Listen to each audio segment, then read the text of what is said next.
Hello hi students, ಮತ್ತೊಂದು ವಿಡಿಯೋಗೆ ನಿಮ್ಮೆಲ್ಲರಿಗೂ ಕೂಡ ಸ್ವಾಗತ.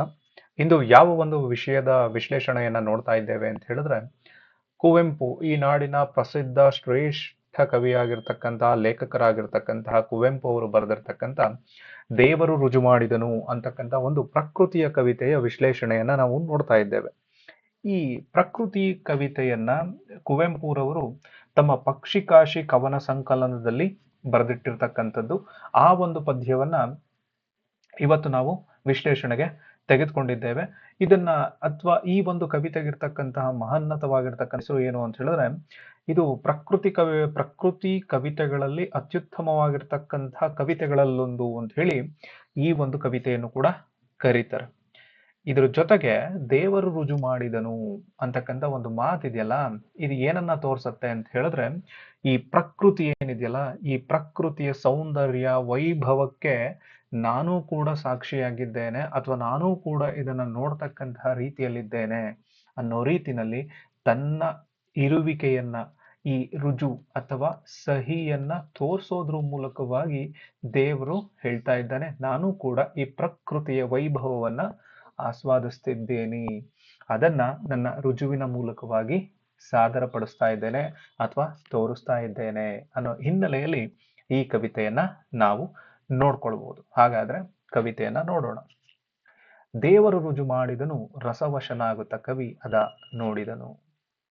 ದೇವರು ಅಂತಕ್ಕಂಥವನು ಈ ಪ್ರಕೃತಿಯನ್ನ ಆಸ್ವಾದನೆ ಮಾಡ್ತಾ ಇದ್ದಾನೆ, ಈ ಪ್ರಕೃತಿಯ ವೈಭವವನ್ನ ನೋಡ್ತಾ ಇದ್ದಾನೆ. ಆ ವೈಭವವನ್ನ ನೋಡ್ತಾ ಇರತಕ್ಕಂತಹ ಸಂದರ್ಭದಲ್ಲಿ ದೇವರು ಕೂಡ ನಾನಿದ್ದೀನಿ, ನಾನು ಕೂಡ ನೋಡ್ತಾ ಇದ್ದೀನಿ ಅನ್ನೋದನ್ನ ತನ್ನ ರುಜುವಿನ ಮೂಲಕವಾಗಿ ಅಥವಾ ಸಹಿಯ ಮೂಲಕವಾಗಿ ತೋರ್ಪಡಿಸ್ತಾ ಇರ್ತಕ್ಕಂಥದ್ದನ್ನ ಕವಿ ನೋಡಿ ಮೈಮರಿತಾ ಹೋಗ್ತಾ ಇದ್ದಾನೆ. ಅಂದ್ರೆ ದೇವರ ಇರುವಿಕೆಯನ್ನ ನೋಡ್ತಾ ಇರ್ತಕ್ಕಂತಹ ಸಂದರ್ಭದಲ್ಲಿ ಆ ಕಡೆ ಪ್ರಕೃತಿ, ಈ ಕಡೆ ಆ ದೇವರ ಸಹಿ ಎರಡನ್ನೂ ನೋಡಿದಾಗ ಕವಿ ಆಗಿರ್ತಕ್ಕಂಥವನಿಗೆ ಅಥವಾ ಸಹೃದಯ ಆಗಿರ್ತಕ್ಕಂತಹ ಎಂತಹ ಆದ್ರೂ ಕೂಡ ಒಂದು ಕ್ಷಣ ತನ್ನ ಮೈಯನ್ನೇ ಮರಿತಕ್ಕಂಥದ್ದು, ತನ್ನ ಮನಸ್ಸನ್ನೇ ಮರ್ತಕ್ಕಂತಹ ಒಂದು ಸಂದರ್ಭವ ಕೂಡ್ ಬಂದೋ ರೀತಿನಲ್ಲಿ ಕಾಣ್ತಾ ಹೋಗತ್ತೆ ಅನ್ನೋದನ್ನ ಈ ಎರಡು ಲೈನಲ್ಲಿ ಅರ್ಥ ಮಾಡ್ಕೊಳ್ಬಹುದು. Next para. ಬಿತ್ತರದ ಆಗಸ ಹಿನ್ನೆಲೆಯಾಗಿರೆ, ಪರ್ವತದ ಎತ್ತರ ಸಾಲಾಗೆಸದಿರೆ, ಕಿಕ್ಕಿರಿದ ಅಡವಿಗಳ ಅಂಚಿನ ನಡುವೆ ಮೆರೆದಿರೆ ಜಲಸುಂದರಿ ತುಂಗೆ, ದೇವರು ರುಜು ಮಾಡಿದನು, ರಸವಶನಾಗುತ್ತಾ ಕವಿ ಅದ ನೋಡಿದನು. ಇದು ಎಂತಹ ವ್ಯಕ್ತಿಗಳಿಗಾಗ್ಲಿ ಅಥವಾ ಪ್ರಕೃತಿಯನ್ನ ಆಸ್ವಾದಿಸೋದಕ್ಕೆ ಆಗದೇ ಇರತಕ್ಕಂತಹ ಮನುಷ್ಯರು ಕೂಡ ಇಂಥ ಸಂದರ್ಭವನ್ನ ನೋಡಿದಾಗ ಅವರು ಕೂಡ ಒಂದು ಕ್ಷಣ ಪ್ರಕೃತಿಯ ವೈಭವವನ್ನ ನೋಡಿ ಮೈ ಮರೆತು ಬಿಡ್ತಾರೆ. ಆ ರೀತಿಯಾಗಿರ್ತಕ್ಕಂಥ ಒಂದು ಪ್ಯಾರಾ ಇದು. ಏನು, ಈ ಪ್ರಕೃತಿಯ ಸೌಂದರ್ಯವನ್ನ ಇಲ್ಲಿ ವರ್ಣನೆ ಮಾಡ್ತಾ ಹೋಗ್ತೀರ. ಹೆಂಗೆ ಪ್ರಕೃತಿ ಏನಿದೆಯಲ್ಲ, ಈ ನೇಚರ್ ಅಂತ ನಾವೇನ್ ಕರಿತೀವಲ್ವಾ, ಆ ನೇಚರ್ ಎಷ್ಟು ವಿಸ್ತಾರವಾಗಿದೆಯೋ ಅಷ್ಟೇ ವಿಸ್ತಾರವಾಗಿರ್ತಕ್ಕಂಥ ಆಗಸ ಅಂದ್ರೆ ಆಕಾಶ, ಅದಕ್ಕೆ ಈ ಪ್ರಕೃತಿಗೆ ಹಿನ್ನೆಲೆಯಾಗಿ ನಿಂತಿದೆ. ಪರ್ವತದ ಎತ್ತರ ಸಾಲಾಗಿಸಿದರೆ, ಆ ಪ್ರಕೃತಿ ಏನಿದೆಯಲ್ಲ, ಆ ಪ್ರಕೃತಿ ವಿಸ್ತಾರವಾಗಿ ಆಕಾಶದಂತೆ ಹರಡ್ಕೊಂಡಿರ್ತಕ್ಕಂತಹ ಸಂದರ್ಭದ ಕೆಳಗಡೆ ಪರ್ವತಗಳು ಒಂದ್ ರೀತಿ ಹಂತ ಹಂತವಾಗಿ ಸಾಲಾಗಿ ಒಂದರಿಂದ ಒಂದು ಈ ರೀತಿಯಾಗಿ ಹರಡ್ಕೊಂಡು ಸಾಲಾಗಿ ನಿಂತ್ಕೊಂಡಿದ್ದಾವೆ. ಅದರ ಮಧ್ಯದಲ್ಲಿ ಒತ್ತೊತ್ತಾಗಿ ಬೆಳ್ಕೊಂಡಿರ್ತಕ್ಕಂಥ ಅರಣ್ಯ, ಆ ಅರಣ್ಯದ ನಡುವಿನಿಂದ ಜಲಸುಂದರಿಯಾಗಿರ್ತಕ್ಕಂತಹ ತುಂಗೆ ಹರ್ಕೊಂಡ್ ಬರ್ತಾ ಇದ್ದಾಳೆ. ಇದನ್ನ ಎಂತಹ ಮನುಷ್ಯನೇ ಆಗ್ಲಿ ನೋಡಿದ್ರೆ ಒಂದು ಕ್ಷಣ ತನ್ನನ್ನೇ ತಾನೇ ಮೈ ಮರ್ತ್ಕೊಂಡ್ಬಿಡ್ತಾನೆ. ಹಾಗೆ ಇದನ್ನ ನೋಡ್ತಾ ಇರತಕ್ಕಂತಹ ದೇವರು ತನ್ನ ಸಹಿಯ ಮೂಲಕವಾಗಿ ನಾನು ಇದ್ದೇನೆ, ನಾನು ಇದರ ಆಸ್ವಾದನೆಯನ್ನ ಮಾಡ್ತಾ ಇದ್ದೇನೆ, ಅದರ ಮೂಲಕವಾಗಿ ನಾನು ಕೂಡ ಮೈ ಮರಿತಾ ಇದ್ದೇನೆ, ಇದನ್ನ ನೋಡ್ತಾ ಇರತಕ್ಕಂತಹ ಕವಿಯೂ ಕೂಡ ಮೈ ಮರಿತಾ ಇದ್ದಾನೆ.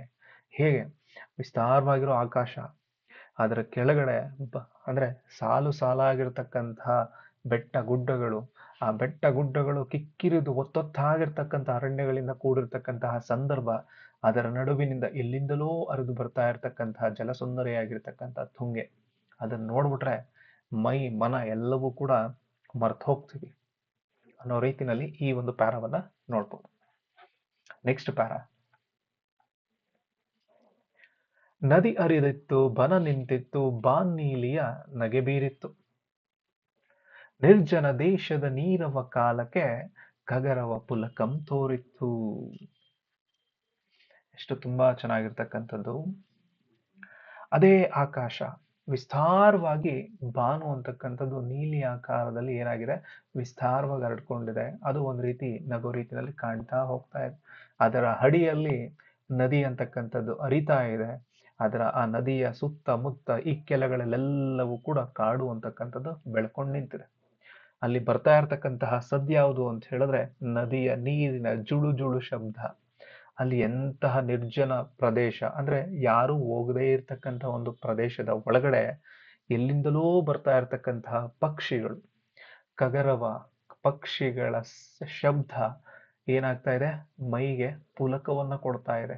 ಒಂದು ಕಡೆ ನದಿಯ ಜುಳು ಜುಳು ನಾದ, ಇನ್ನೊಂದು ಕಡೆ ಪಕ್ಷಿಗಳ ನಿನಾದ, ಎರಡೂ ಸೇರ್ಕೊಂಡು ಅಲ್ಲಿರ್ತಕ್ಕಂತಹ ವ್ಯಕ್ತಿಗೆ, ಅಂದ್ರೆ ನಿರ್ಜನವಾಗಿರ್ತಕ್ಕಂತಹ ಪ್ರದೇಶದಲ್ಲಿ ಇವೆರಡನ್ನ ಕೇಳ ಆ ವ್ಯಕ್ತಿಗೆ ಇನ್ಯಾವ ರೀತಿಯಾಗಿರ್ತಕ್ಕಂಥ ದರ್ಶನ ಆಗ್ಬೋದು ಅಥವಾ ಮೈ ಮರಿಬಹುದು ಅನ್ನೋ ಹಿನ್ನೆಲೆಯಲ್ಲಿ ಇದನ್ನು ತೆಗೆದುಕೊಳ್ಬಹುದು. ಹೂ ಬಿಸಿಲಲ್ಲಿ ಮಿರುಗಿರೆ ನಿರಿ ಒನಲು, ಮೊರೆದಿರೆ ಬಂಡೆಗಳಲ್ಲಿ ನೀರ್ತೊದಲು, ರಂಜಿಸೆ ಇಕ್ಕೆಲದಲ್ಲಿ ಒಮ್ಮಳಲು, ಸಿಪ್ಪಲು ಗುಡ್ಡೆಯ ಹೊಳೆಯಲ್ಲಿ ಮೀಯುತ, ಕವಿಮನ ನಾಕದಿ ನೆಲೆಸಿತ್ತು. ಅಂದ್ರೆ ಒಂದು ಲೆಟ್ ಅಸ್ ಅಸ್ಯೂಮ್ ಒಂದು ಹೊಳೆ ಹರಿತಾ ಇದೆ. ಆ ಹೊಳೆ ಹರಿತಾ ಇರ್ಬೇಕಾದಾಗ ಇಲ್ಲೆಲ್ಲೆಲ್ಲೋ ಒಂದೊಂದು ಕಲ್ಲುಗಳಿರ್ತಾವ.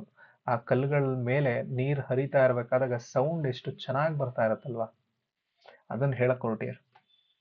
ಸೂರ್ಯೋದಯ ಅಂತಕ್ಕಂಥದ್ದು ಬೆಳಗಿನ ಸಂದರ್ಭದಲ್ಲಿ ಆಗ್ತಾ ಇದೆ, ಇಲ್ಲಾಂದ್ರೆ ಸಂಜೆ ಸೂರ್ಯಾಸ್ತದ ಸಂದರ್ಭದಲ್ಲಿ ಆ ಸೂರ್ಯನ ಬೆಳಕು ಹರಿತಾ ಇರ್ತಕ್ಕಂಥ ನೀರಿನ ಮೇಲೆ ಆ ಬೋರ್ಗರ್ಕೊಂಡು ಹರಿತಾ ಇರತಕ್ಕಂತಹ ಸೌಂಡಿನ ಜೊತೆಗೆ ಆ ನೀರಿನ ಮೇಲೆ ಆ ಒಂದು ಬೆಳಕು ಬಿದ್ದಾಗ ಹೇಗೆ ಕಾಣುತ್ತೆ ಅಂತ ಹೇಳಿದ್ರೆ, ಅದ್ಭುತವಾಗಿರ್ತಕ್ಕಂತಹ ರೀತಿನಲ್ಲಿ ಅವನು ಆ ಒಂದು ಸೌಂಡಿನ ಜೊತೆಗೆ ಆ ಬಿದ್ದಿರ್ತಕ್ಕಂತಹ ಬಣ್ಣ, ಎರಡು ನೀರು ಒಂದ್ ಕಡೆ ಸೌಂಡು, ಇನ್ನೊಂದ್ ಕಡೆ ಆ ಬಣ್ಣ ನೋಡಿದಾಗ ಅವನ ಮೈ ಪುಳಕ ಆಗೋಗ್ತದೆ. ಅದ್ರ ಜೊತೆಗೆ ಹರಿತಾ ಇರ್ತಕ್ಕಂತಹ ನದಿ ಎರಡೂ ದಂಡೆಗಳಲ್ಲಿ, ಈ ಕಡೆ ಒಂದು ದಡೆ, ಈ ಕಡೆ ಒಂದು ದಡ, ಈ ಎರಡೂ ದಂಡೆಗಳ ಅಡಿಯಲ್ಲಿ ಪಕ್ಕದಲ್ಲಿ ಹಳದಿ ಮರಳು ಕಾಣಿಸ್ಕೊಳ್ತಾ ಹೋಗ್ತಾ ಇದೆ. ಹೆಂಗೆ ಸೂರ್ಯನ ಬಿಸಿಲು ಬೀಳ್ತಾ ಇದೆ, ಬೀಳಿಸ್ತಾ ಇರ್ತಕ್ಕಂತಹ ಸಂದರ್ಭದಲ್ಲಿ ಈ ದಡದಲ್ಲಿರ್ತಕ್ಕಂತಹ ಮಣ್ಣು ಹಳದಿ ರೂಪದಲ್ಲಿ ಕಾಣ್ತಾ ಹೋಗ್ತಾ ಇದೆ. ಯಾಕೆ? ಸೂರ್ಯಾಸ್ತವನ್ನು ತೋರಿಸ್ತಾ ಇರ್ಬೋದು ಅಥವಾ ಸೂರ್ಯೋದಯವನ್ನು ಕೂಡ ತೋರಿಸ್ತಾ ಹೋಗ್ತಾ ಇರ್ಬೋದು. ಅದರ ವೈಭವವನ್ನ, ಆ ಮರಳಿನ ವೈಭವ ಅಥವಾ ನದಿಯ ವೈಭವ, ಆ ಜುಳುವಿನ ಜುಳು ಜುಳು ನಿನಾದ, ಆ ವೈಭವವನ್ನ ಹೆಚ್ಚಿಸ್ತಾ ಹೋಗ್ತಾ ಇದೆ. ಇದೆಲ್ಲವನ್ನು ಎಲ್ ನೋಡ್ತಾ ಇದ್ದೀನಿ ಅಂತ ಹೇಳಿದ್ರೆ, ಆ ಸಿಬ್ಬಲು ಗುಡ್ಡೆಯಲ್ಲಿ ಹರಿತಾ ಇದೆಯಲ್ಲ ಹೊಳೆ, ತುಂಗಾ ನದಿ, ಅಲ್ಲಿ ಮೀತಾ ಇರ್ಬೇಕಾದಾಗ, ಇವೆಲ್ಲವನ್ನ ಆಸ್ವಾದಿಸ್ತಾ ಇರ್ಬೇಕಾದಾಗ ನನ್ನ ಮನಸ್ಸು ಅಂತಕ್ಕಂಥದ್ದು ಎಲ್ಲೋ ಸ್ವರ್ಗದಲ್ಲಿ ನಾನು ನೆಲೆಸ್ಬಿಟ್ಟಿದ್ದೀನಿ ಅನ್ನೋ ರೀತಿನಲ್ಲಿ ಆ ಕವಿಗೆ ಅನಿಸ್ತಾ ಇದೆ. ಈ ರೀತಿಯಾಗಿರ್ತಕ್ಕಂತಹ ಸಂದರ್ಭದಲ್ಲಿ ನಮಗೂ ಕೂಡ ಇದೇನೇ ಸ್ವರ್ಗ ಅನ್ನಿಸ್ಬಿಡತ್ತೆ. ಆ ರೀತಿ ಆ ಕವಿಗೆ ಇದೇ ಸ್ವರ್ಗ ಆಗೋಗಿದೆ. Next para. ಮಧು ಸೌಂದರ್ಯದ ಮಧುರ ಜಗತ್ತು ಹೃದಯ ಜಿಹ್ವೆಗೆ ಜೇನಾಗಿತ್ತು. ಈ ಮಧು ಸೌಂದರ್ಯ ಅಂತಕ್ಕಂಥದ್ದು ಪ್ರಕೃತಿ ಸೌಂದರ್ಯ.